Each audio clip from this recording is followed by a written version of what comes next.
नमस्कार, सत श्री अकाल।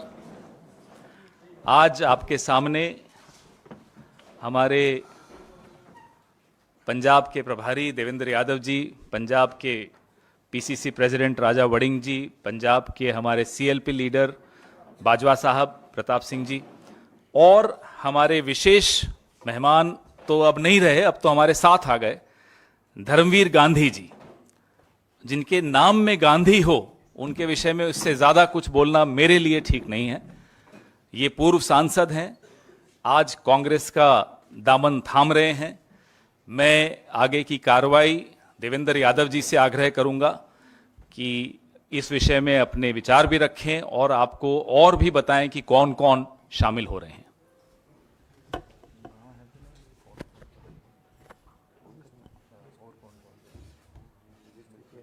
नहीं, वो धर्मवीर जी बता देंगे। आप थोड़ा सा नाम फिर। नमस्कार साथियों, कांग्रेस पार्टी के लिए बहुत खुशी की बात है कि आज हमारे बीच में पूर्व सांसद, एक बहुत ही जाने माने शिक्षाविद, कार्डियोलॉजिस्ट और सोशल वर्कर के रूप में जाने और पहचाने जाने वाले पटियाला के पूर्व सांसद आदरणीय धर्मवीर गांधी जी अपने साथियों के साथ कांग्रेस पार्टी की जो विचारधारा है उसके साथ सम्मिलित होने के लिए आज यहाँ ऑल इंडिया कांग्रेस कमेटी के हेड ऑफिस पहुँचे हैं। मैं भाई राजा वड़िंग जी, आदरणीय सीएलपी लीडर बाजवा जी, भाई पवन जी की तरफ से कांग्रेस पार्टी में विधिवत रूप से आदरणीय धर्मवीर गांधी जी का स्वागत करता हूं। जैसा कि हम जानते हैं कि धर्मवीर जी पटियाला से 2014 में माननीय सांसद के रूप में जो वहां पर परनीत कौर जी चुनाव लड़ी थी, उनके अगेंस्ट लड़कर एक अच्छे मार्जिन से उस समय सीट जीती थी। 2016 में आम आदमी पार्टी से इन्होंने इस्तीफा दिया और अपनी पार्टी बनाकर 2017 में कुछ लाइक माइंडेड लोगों के साथ मिलकर एक पार्टी का गठन किया। लेकिन क्योंकि कांग्रेस पार्टी हमेशा से एक सोच के साथ, जो सभी को साथ लेकर चलने की, एक सुचिता की राजनीति करने की हमेशा जो पक्षधर रही है, आज धर्मवीर गांधी जी उसी सुचिता के रास्ते पर अपने विचारों को साथ रखकर वो आज हमारी पार्टी में शामिल हुए हैं। मैं विधिवत रूप से आदरणीय धर्मवीर गांधी जी का स्वागत करता हूं। Thank you. मैं अब हमारे प्रदेश अध्यक्ष श्री राजा वड़िंग जी से आग्रह करूंगा कि वो भी आपको दो शब्द कहें।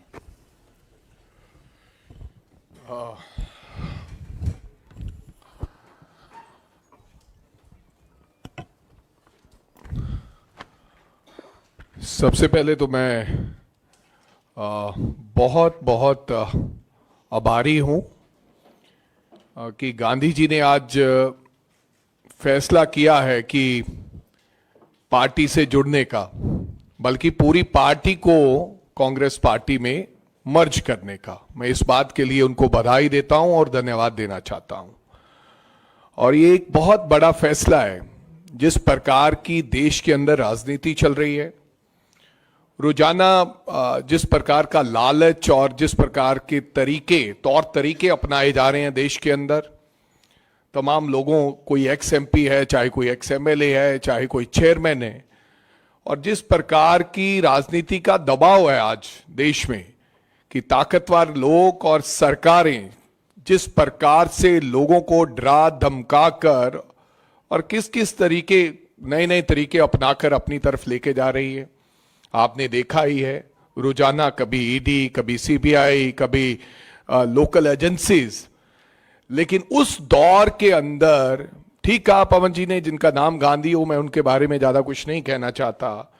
उस दौर में किसी ऐसे व्यक्ति ने जो एक्स एमपी हैं और जो जिनका डॉक्टरी पेशा है, उन्होंने ये फैसला लिया है कि मैं कांग्रेस पार्टी का झंडा उठाकर लोगों के बीच कांग्रेस पार्टी का प्रचार करेंगे, तो मैं समझता हूं इससे खुशी की बात हमें हो नहीं सकती। मैं दिल की गहराइयों से पूरी प्रदेश कांग्रेस कमेटी की तरफ से मैं उनको बधाई देता हूं और धन्यवाद देना चाहता हूं।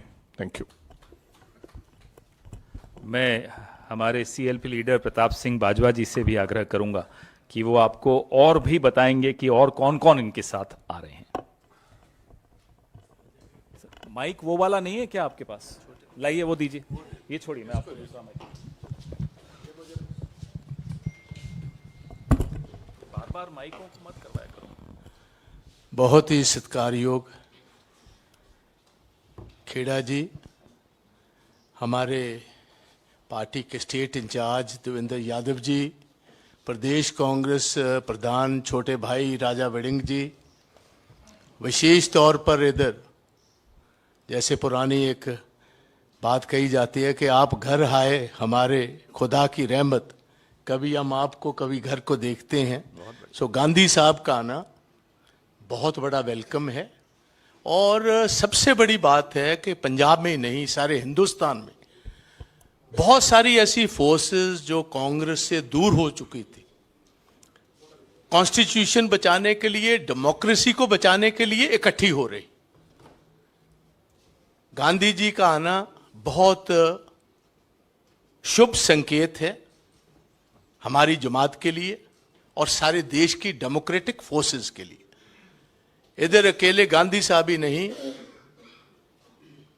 इनके साथ मेरे छोटे भाई सर यशपाल सिंह जौड़ा माजरा जी राइट पर बैठे हुए हैं। ये बहुत अहम किसान लीडर हैं पंजाब के। किसान मोर्चे में एक अहम भूमिका निभाई इन्होंने। इनके साथ एडवोकेट हरमीत कौर बराड़ जी हैं, नरेंद्र संधू साहब हैं, प्रोफेसर साहब, सुमित पुल्लर साहब हैं, अमर टोलेवाल साहब हैं, और भी बहुत सारे साथी आज आए हैं। और आते दिनों में पंजाब के बहुत बेहतरीन इंटेलेक्चुअल्स जो हैं, सोशल रिफॉर्मर्स जो हैं, जिनकी बहुत एक अपनी छवि है पंजाब में, वो आहिस्ता आहिस्ता सीरीज में, क्योंकि ये जो एक भारत जोड़ो का, मैं ये थोड़ी सी बैकग्राउंड बताना चाहता हूं, अचानक ये नहीं आए।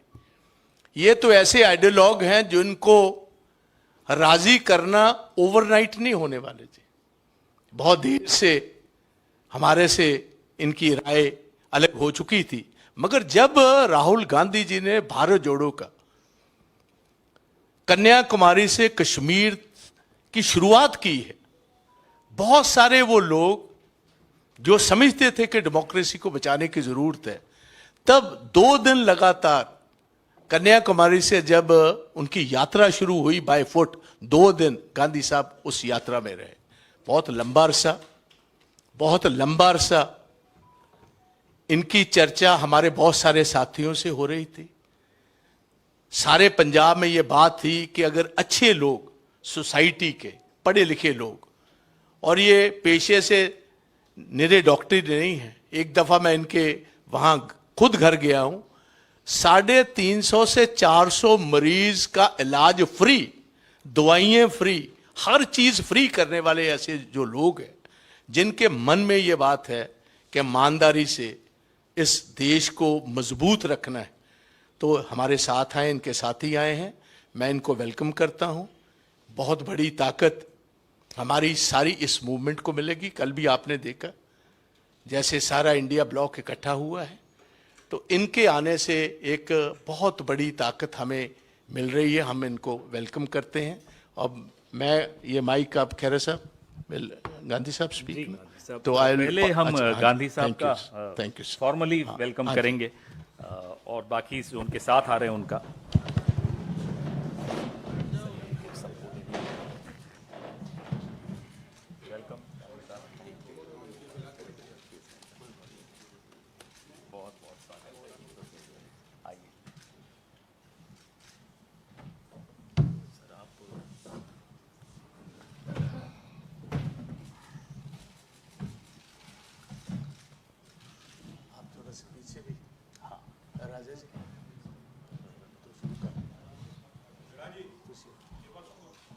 खड़े हो जाएं सब, चलिए सब खड़े हो जाते हैं। पोज कर लीजिए।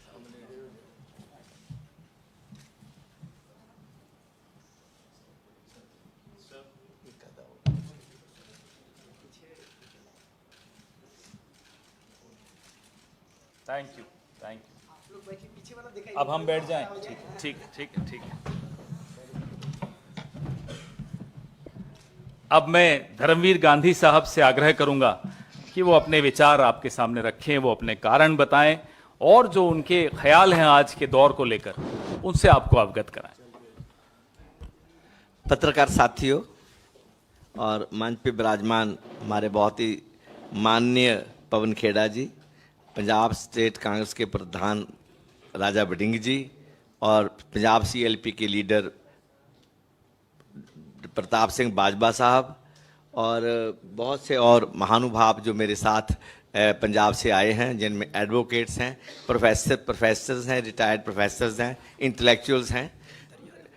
और सच में और मैं सबसे पहले बाजवा साहब और पंजाब के प्रभारी श्री देवेंद्र यादव जी, उन सब का धन्यवाद करता हूं कि उन्होंने आज हमें इस परिसर में आकर एक महान पार्टी को, एक ऐसी पार्टी जिसने देश के स्वतंत्रता संग्राम में बहुत भारी योगदान दिया और बाद में नए भारत के निर्माण में पंडित नेहरू जी की जो एक वैज्ञानिक विचारधारा थी, साइंटिफिक टेम्पर था, जो उन्होंने जो हर क्षेत्र में जो हिंदुस्तान को अपने पांव पे खड़ा किया, डेमोक्रेटिक इंस्टीट्यूशंस को बनाया, उनको मजबूत किया, आर्थिक प्रगति की और देश में एक नई ऊर्जा आज़ादी के बाद पैदा की।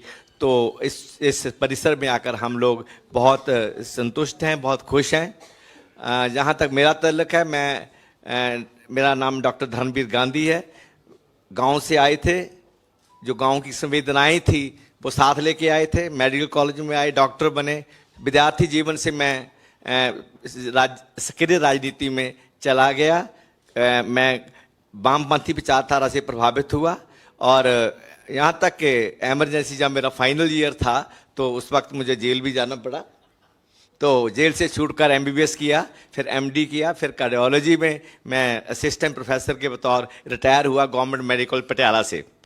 जब कुछ अंदर आग होती है ना, तो जब भी समाज में हिलजुल होती है तो आपका जो दिल है, जो जिसके दिल में आग है, वो आग बाहर निकलती है, वो धधकती है वो।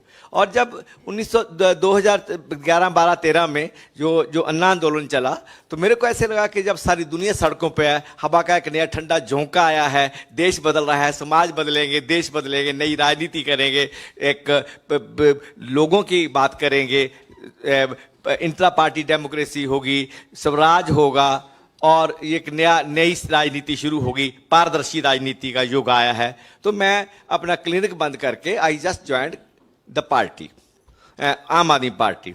पर मैंने बहुत जल्दी देख लिया कि आम आदमी party is not the party of my ideals. ये मेरे आदर्श की पार्टी नहीं है। जो जहाँ चला है, जैसे चल रहा है, जिस तरह पार्टी चल रही है, कांग्रेस में तो किसी बाकी पार्टी में तो जो हाई कमांड कल्चर या वीआईपी कल्चर आने में दशकों लगे हैं, डिकेड्स लगे हैं, और यहाँ तो 2-3 साल में वो जलवा देख गया, 2 साल में जलवा देख गया। तो मैं आई सेड गुड बाई। मैं 14 में इलेक्ट हुआ और 15 फरवरी में मैंने इसको छोड़ दिया।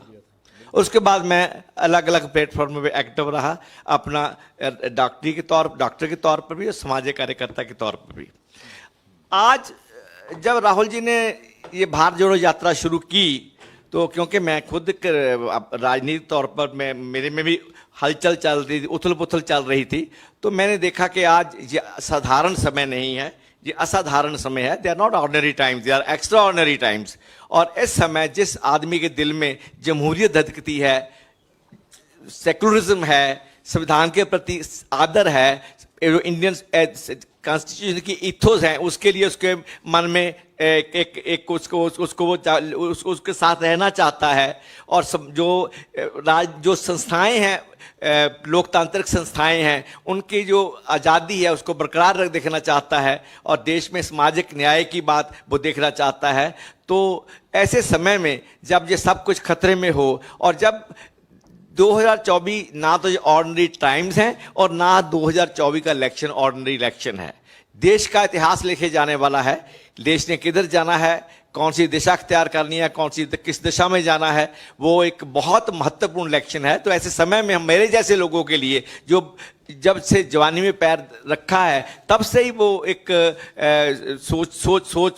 सोचते रहे हैं, तो चुप रहना, साइड्स ना लेना या ठीक साइड ना लेना बहुत इंपॉर्टेंट सवाल है। I want to be seen on the right side of history in 2024 in the coming elections. मैं इतिहास के सही रास्ते और जो दुरुस्त रास्ता है उसकी साइड पे खड़ा होना चाहता हूं। That's why I am with Congress, that's why I am with Congress. और जो देश की हालत है तो उसमें आप सब जानते हैं किस तरह जो धार्मिक ध्रुवीकरण है उसका जो बोलबाला है, जैसे देश को बांटा जा रहा है, नफरत का माहौल पैदा किया जा रहा है, जिसमें दो स्लोगन जो जिसने सबसे मुझे प्रभावित किया वो था कि नफरत के बाजार में मोहब्बत की दुकान, और दूसरा था डरो मत, जो देश में दहशत का डर का एक वातावरण पैदा किया था इस पर मौजूदा पॉलिटिकल डिस्पेंसेशन ने, मौजूदा निजाम ने।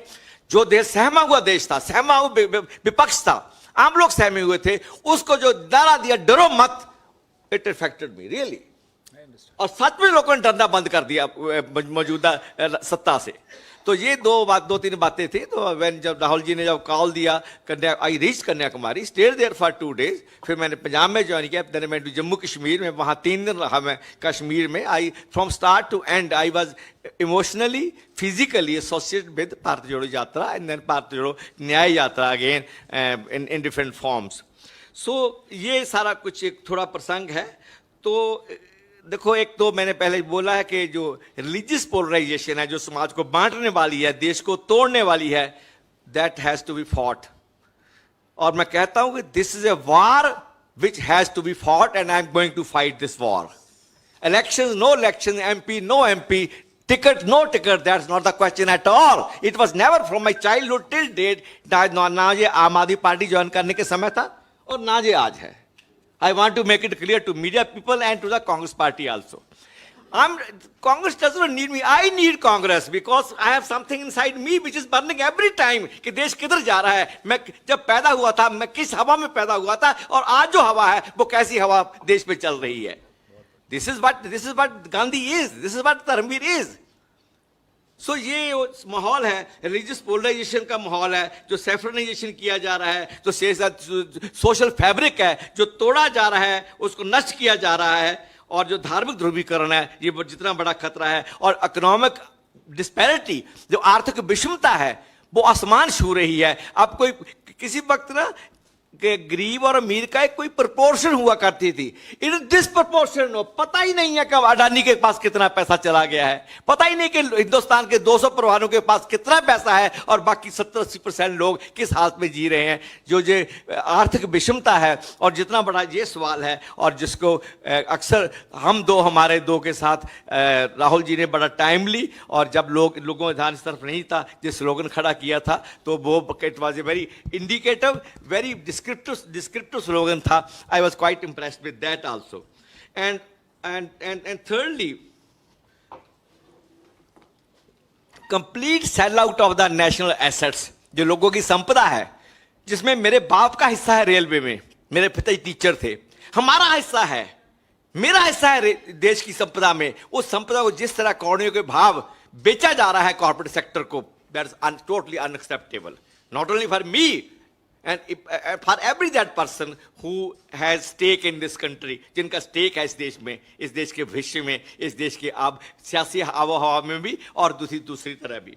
तो और ये पॉलिटिकल जो सेल आउट है, और वो एक मेरे लिए बड़ा मुद्दा है। और राजनीतिक तानाशाही, जो एक तानाशाही की जो देश में पैदा कर दिया है, जिसको राहुल जी ने डरो मत से उसको चैलेंज किया है, उसको डायरेक्शन दिया है, और जो देश का जो नैरेटिव है, पॉलिटिकल नैरेटिव है, भारत जोड़ो यात्रा के दौरान जो बदला है, और भारत जोड़ो न्याय यात्रा से उसको और एक पहले वो एक नैरेटिव बना, फिर उसको उसकी इकोनॉमिक जो एजेंडा है, जो इंसाफ की बात आई उसमें, तो ये सभी दोनों मिलकर भारत जोड़ो यात्रा पार्ट 1 एंड पार्ट 2 दोनों का एक ऐतिहासिक एक योगदान है देश के जो आज की मौजूदा हालत है उसके बदलने में। और इंडिया अलायंस को जो आवाज मिली है, जो आवाज दी गई है, और जो साहस किया है विपक्ष ने, अलग अलग विपक्ष ने अनेकों बातों के बावजूद, उसमें बहुत बड़ा योगदान जो राहुल गांधी जी ने खड़े होकर चट्टान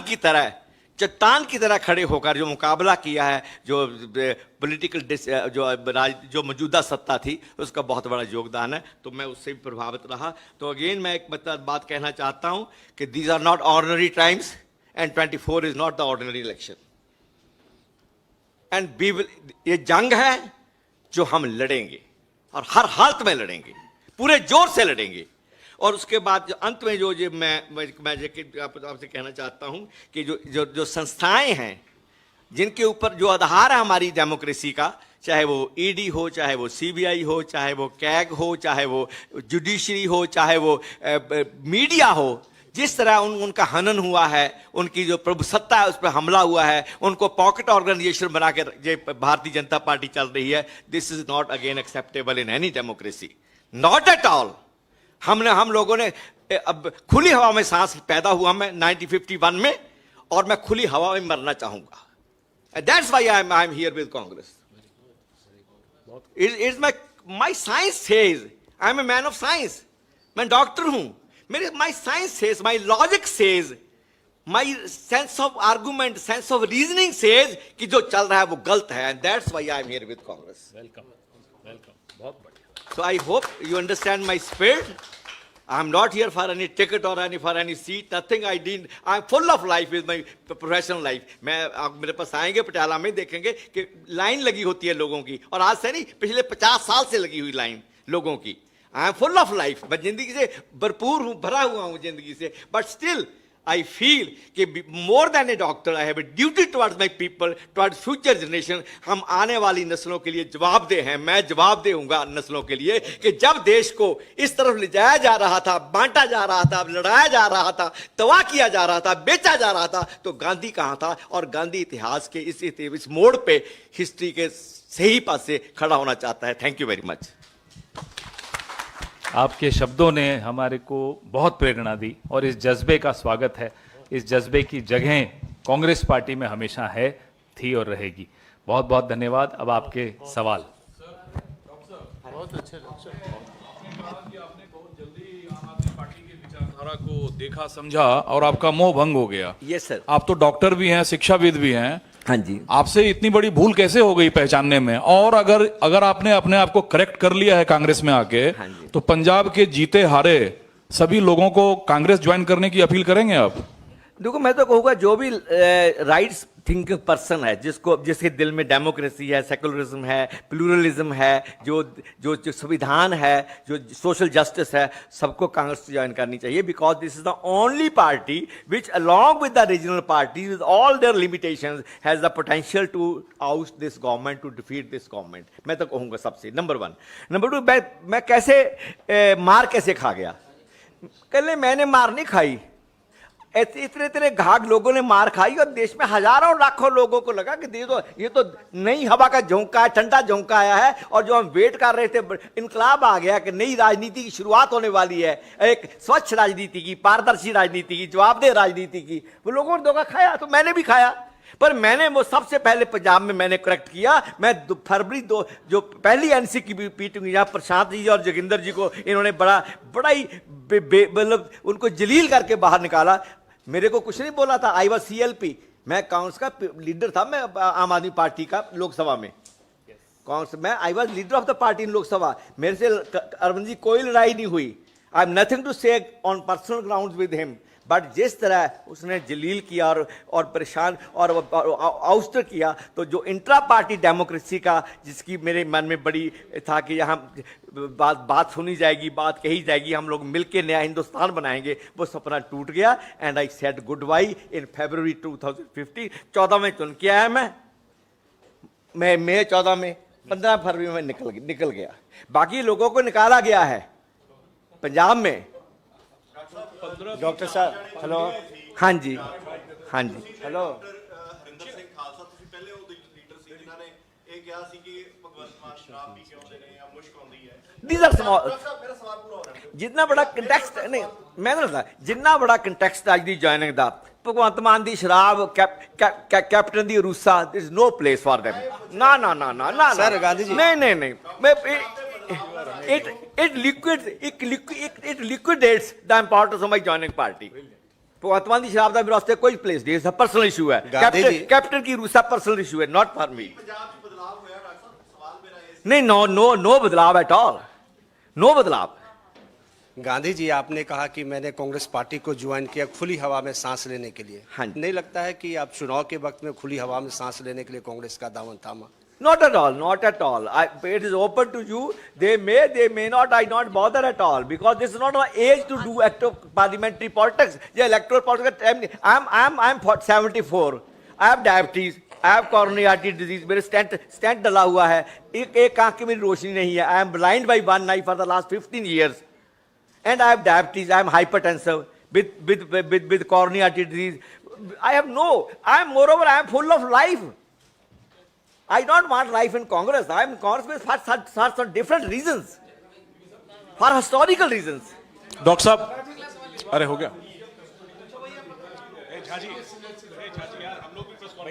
एक डॉक्टर साहब, आपने कहा है कि आपके कांग्रेस में आने का टिकट या लोकसभा चुनाव से लेना देना नहीं है, certainly not. लेकिन अगर आप जैसे शख्स को अब जब कांग्रेस लेकर आई है, आपको अगर कांग्रेस लोग पटियाला से लड़ने की जिम्मेदारी देना चाहती है, तो क्या आप इसके लिए तैयार हैं? देखिए, अगर कांग्रेस समझती है कि मेरे को महारानी परनीत कौर जो कैप्टन साहब के वाइफ हैं और जिनसे पहले मेरा मुकाबला हुआ था, कि I am the right kind of person to contest her and defeat her, not because she is Maharani and I have done it already, because she is in BJP, she is with the politics which is anti people, anti country, anti democracy, anti which I don't like. I will defeat her not as Maharani Preneet, defeat as a BJP candidate.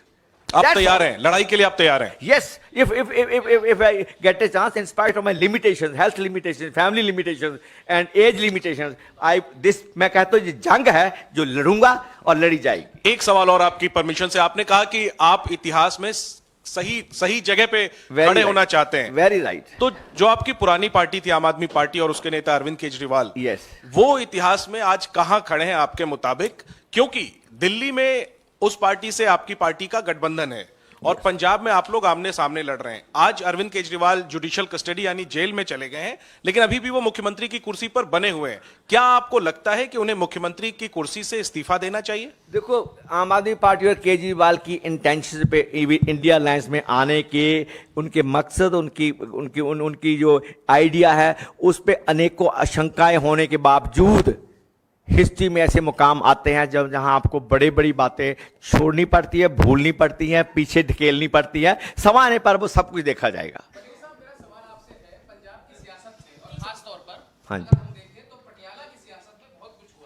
Yes. Preneet Kaur ji ने मन की बात सुनी और वो BJP में चली गई, आपने दिल की बात सुनी, आप कांग्रेस में आ गए। Right sir. जब नवा पंजाब आपके साथ है, तो इस इलेक्शन में नवा पंजाब कैसे बनाएंगे? क्या देखो, वो वन टाइम बड़िंग साहब, हाँ जी, क्या बोला है? नवा पंजाब आपके साथ है? What do you mean by नवा पंजाब? ये नवा पंजाब इनकी पार्टी बनाई थी। अच्छा, you are talking about the party.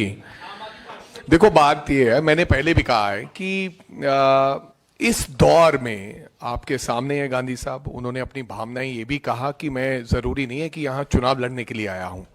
कोई व्यक्ति इस जमाने में और ज्वाइनिंग करने के समय, आज आपने देखा होगा कि रात को कुछ लोग ज्वाइनिंग करते हैं और सुबह बीजेपी की टिकट ले लेते हैं, और जिस प्रकार से उनको लाया जाता है वो भी आप जानते हैं।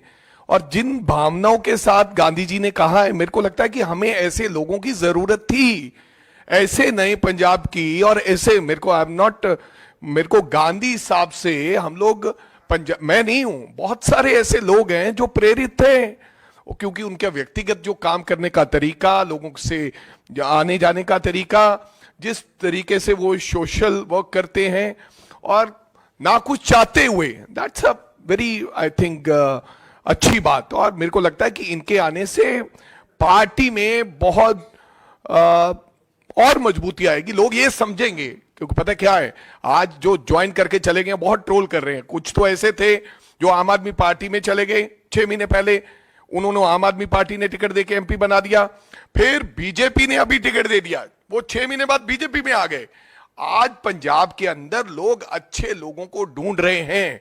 लोगों का ये मानना है कि ये बहुत जो गंदी राजनीति हो गई है, जिस प्रकार से बीजेपी और ये लोग कर रहे हैं कि इधर आए, 3-3 बार पार्टियां लोग बदल गए, लेकिन लोग ऐसे चेहरे चाहते हैं। लोग गांधी साहब जैसे लोगों को पसंद करते हैं। और बहुत अच्छी बात उन्होंने कही कि I am not here for the ticket, मैं सेवा करने के लिए आया हूं, मैं भावना से आया हूं, डरो मत का नारा सुन के आया हूं, मोहब्बत की वो नफरत की दुकान में मोहब्बत की दुकान खोलने का नारा के वो आया हूं। So thank you.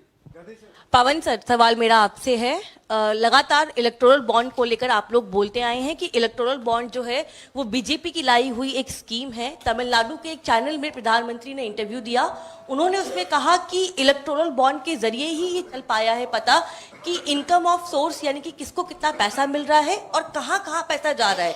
और उन्होंने इस बात का भी जिक्र किया कि जो लोग इलेक्टोरल बॉन्ड पे सवाल खड़े कर रहे हैं, आने वाले दिनों में उनको पछताना पड़ेगा। आज बोल रहे हैं, अदालत में इनके अधिकारी खड़े होकर कितनी कोशिश की कि ये सूचना बाहर नहीं आए। अगर इतना ही पारदर्शिता के हिमायती हैं, इतनी बड़ी वकालत कर रहे हैं आज पारदर्शिता की, तो क्यों सुप्रीम कोर्ट की वजह से इसको बाहर आना पड़ा? खुद ही बाहर कर देते। इलेक्टोरल बॉन्ड्स गैर पारदर्शी हों, यह किसने निर्णय लिया था? इन्हीं की सरकार ने लिया था। अब जब पोल खुल रही है, शेल कंपनीज की पोल खुल रही है, किस कंपनी के यहां ईडी भेजी और फिर हफ्ता वसूली की, यह लिस्ट सामने आ रही है। अब चले हैं सफाइयां देने। प्रधानमंत्री की किसी भी बात पर अब देश का एक भी बच्चा भी अब यकीन नहीं करता। यह अफसोस की बात है। उन्हें खुद इस बात पे अफसोस होना चाहिए कि 10 साल में उन्होंने अपनी छवि के साथ क्या कर दिया कि आज देश का बच्चा बच्चा बोलता है कि प्रधानमंत्री जो बोल रहे हैं वो झूठ है। इससे क्लियर कट ये दिख रहा है कि इस पे कोई ना कोई गंभीर धारा का केस बनता है। तो कोई केस क्यों नहीं पार्टी कर रही है, या सुप्रीम कोर्ट का आप लोग सजेस्ट क्यों नहीं कर रहे हैं कि आपको पता चलेगा कि पार्टी क्या क्या कर रही है। वक्त आने दीजिए। There is a right time for everything, wait for the right time. Pavan sir, मैं आकाश श्रीवास्तव। मेरा सर दो छोटा सा सवाल है। एक तो प्रधानमंत्री ने कल मेरठ की रैली में कहा कि कांग्रेस ने श्रीलंका को एक टापू दे दिया।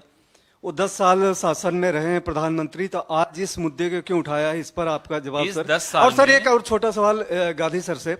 गांधी सर, आज जब आप कांग्रेस ज्वाइन कर रहे थे तो आपके दिमाग में ईडी, सीबीआई और इनकम टैक्स का ध्यान नहीं आया?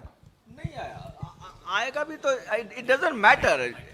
देखिए, मेरे को बिल्कुल नहीं आया। जिंदगी में जीना काहे के लिए है? अगर इन बातों से डर के सच नहीं बोलना, जो हिस्टोरिकल टास्क है, जो एक इंटेलेक्चुअल को निभाना चाहिए, जो एक नागरिक को निभाना चाहिए। मेरे को पिछले 70 साल में नागरिक से वोटर बना दिया गया है। I am a citizen, I have the spirit to have the right kind of things for me and for my children. तो वो भावना अगर आएगी ना तो क्या कर लेंगे? पकड़ लेंगे, केस देशद्रोह का मुकदमा चला लेंगे। मैं 75 साल का हूं, तो 5-7 साल जिंदगी है, लग जाएगी। How does it matter?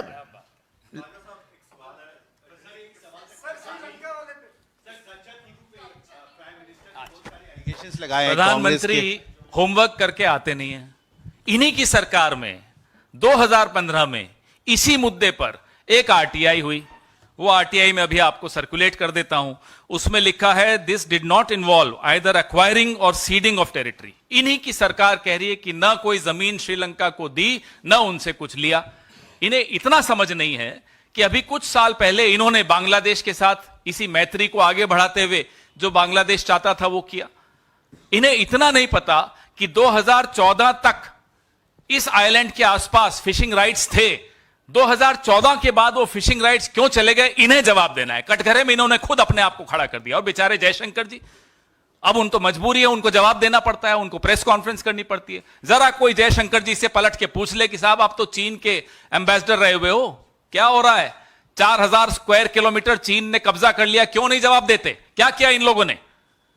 बात चीन की हो रही है, चले गए श्रीलंका। न भूगोल की जानकारी, न इतिहास की जानकारी, न होमवर्क करते हैं, चले आते हैं साहब। कभी जो मुंह उठा के कुछ बोल देंगे और लोग मान जाएंगे।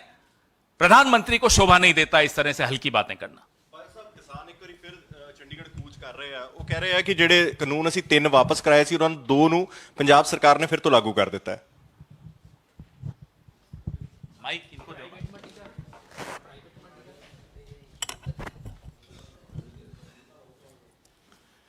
ਵੇਖੋ ਤੁਹਾਨੂੰ ਪਤਾ ਹੈ ਇਹ ਪੰਜਾਬੀ ਕਿ ਹਿੰਦੀ अच्छा चलो दिल्ली में सबको पंजाबी आती है, आप बोलो। अच्छा चलो गल इस तरह मेरी चंगी तरह सुनो। पहले दिन तो ही इंडियन नेशनल कांग्रेस हिंदुस्तान की किसानी ना खड़ी। कोई कम जेड़ा मोदी साहब ने नजायज किया ते भगवंत मान ਉਹਦੇ ਤੇ ਮੋਹਰ ਲਾ ਰਿਹਾ, ਅਸੀਂ ਉਹਨਾਂ ਨੂੰ ਇਸੇ ਗੱਲ ਕਾਰਨ ਹੀ ਤੇ ਅਸੀਂ ਇਹ ਗੱਲ ਕਹੀ ਹੈ ਕਿ we will have nothing to do with the AAP in Punjab. That's primarily that reason. ਤੇ ਇਸੇ ਗੱਲ ਕਾਰਨ ਹੀ ਅਸੀਂ ਜੋ ਇਹ ਕਰਨਗੇ ਅਸੀਂ ਉਹਦੀ ਵਿਰੋਧਤਾ ਕਰਨੇ, ਕਿਉਂਕਿ ਸਾਡਾ ਇਹ ਮੰਨਣਾ ਹੈ ਕਿ ਕਿਤੇ ਨਾ ਕਿਤੇ ਇਹ ਜਿਹੜਾ ਚੀਫ ਮਿਨਿਸਟਰ ਪੰਜਾਬ ਦਾ ਇਹਦਾ ਇਨਡਾਇਰੈਕਟ ਤਲਕ ਦਿੱਲੀ ਦੀ ਸਰਕਾਰ ਨਾਲ। ਇਹਨੂੰ ਥੋੜਾ ਜਿਹਾ ਘਰ ਜਾ ਕੇ ਵਿਚਾਰੋਗੇ ਤੁਹਾਨੂੰ ਚੰਗੀ ਤਰ੍ਹਾਂ ਗੱਲ ਸਮਝ ਆ ਜਾਏਗੀ ਜਿਹੜੀ ਮੈਂ ਗੱਲ ਕਹਿ ਰਿਹਾ। ਮਿਹਰਬਾਨੀ। हो गया, इस पे अलग बात करेंगे। अभी तो शुरुआत है, आगे आगे देखो इस सरकार को कितने अगले 2 महीने में इतने झटके लग जाएंगे कि फिर तीसरा महीना तो ये देखना नहीं है इन्होंने, तो अभी बाद में बात करेंगे इस पे। अभी बहुत कुछ होना है।